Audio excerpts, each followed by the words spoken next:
atas nama pemerintah dan seluruh masyarakat Desa Golobuas. Saya menyampaikan selamat datang untuk teman-teman mahasiswa. Ini menunjukkan bahwa Desa Golobuas adalah desa yang bersahabat dengan siapa saja. Dan yang menunjukkan itu ke masyarakat bukan kami di pemerintah, tetapi teman-teman mahasiswa. Jadi sesuai dengan Tridharma Perguruan Tinggi Kelurahan Pengabdian Masyarakat. Dan sekarang kita bahwa kami akan turun langsung ke masyarakat, mengabdi kepada masyarakat untuk bagaimana caranya supaya bisa membagi apa yang kami dapatkan di kampus selama ini. Nah, saatnya kami berbagi ke tengah-tengah masyarakat, mengaplikasikan semua ilmu yang kami dapatkan.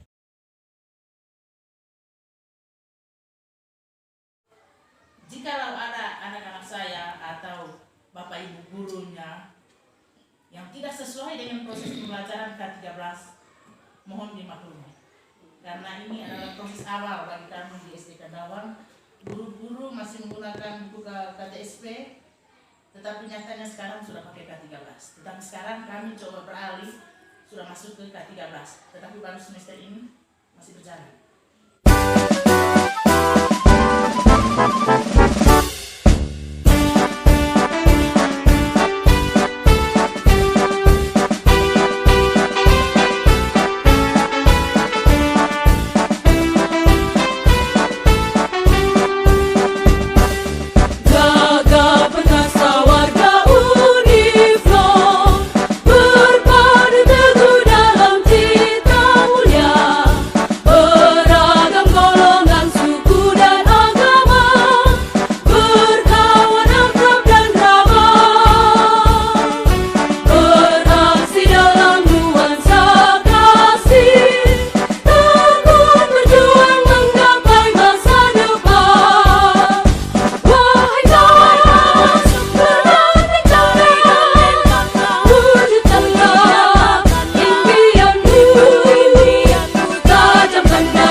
unsur hara di dalam tanah dan juga dapat melakukan proses peningkatan kerja mikroorganisme di dalam tanah dan juga dapat menambah kesuburan di dalam tanah dan juga dapat membantu proses penyerapan air di dalam tanah. Itu tadi fungsi dari kotoran ternak ini.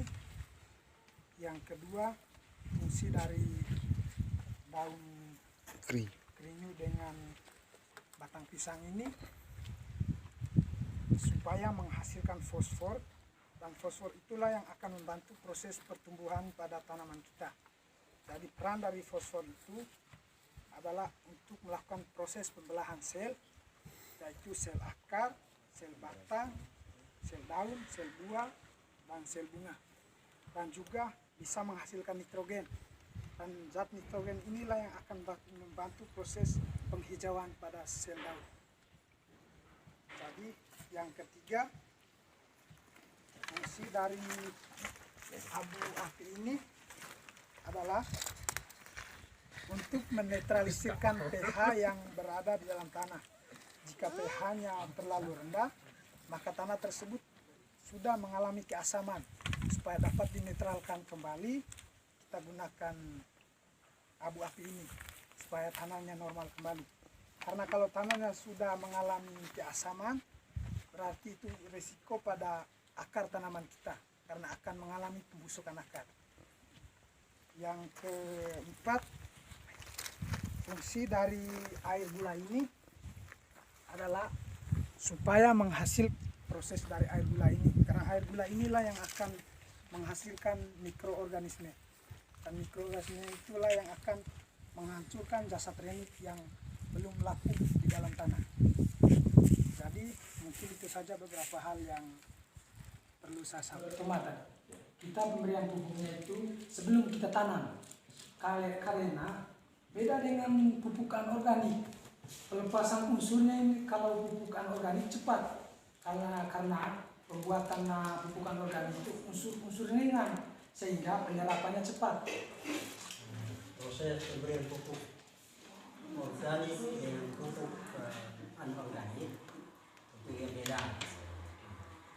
Jadi dengan pupuk kompos yang kita pakai ini, sasaran kita ini kan ke tanaman-tanaman pekarangan. Izin Tuhan Yang Maha Esa, kegiatan saya buka secara resmi.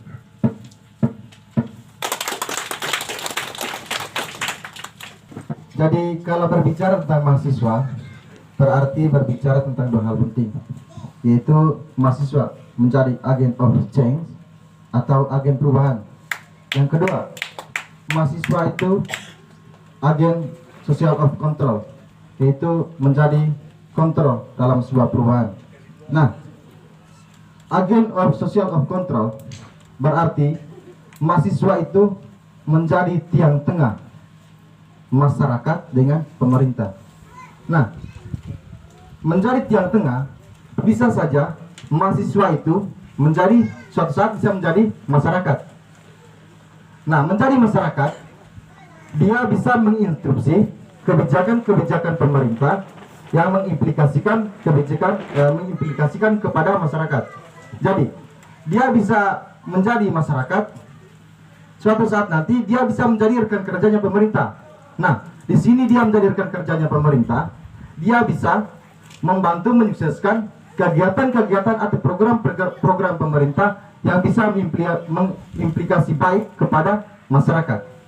Nah, itulah yang sebenarnya peran dan fungsi dari mahasiswa. Ya, baik.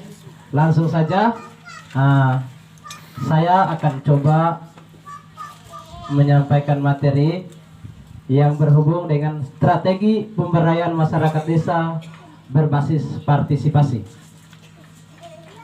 Jadi materi ini sengaja saya ambil terus terang di warnet karena kita semua sepakat dan paham di era demokrasi saat ini untuk menentukan setiap kebijakan itu sangat ditentukan oleh peran atau partisipasi masyarakat itu sendiri. Karena ini besar kaitannya dengan amanah dari Undang-Undang Desa Nomor 6 Tahun 2014. Undang-Undang Desa Nomor 6 Tahun 2014. Di situ masyarakat diberi kewenangan seluas-luasnya untuk bisa menjadikan desa itu seturut kehendak masyarakat itu sendiri, tentunya berdasarkan undang-undang yang berlaku. Untuk itu Demak, sengaja saya mengambil tema ini sehingga nanti di waktu diskusi kita sekaligus kita mengevaluasi kinerja kepemerintahan kita di 8 bulan terakhir ini.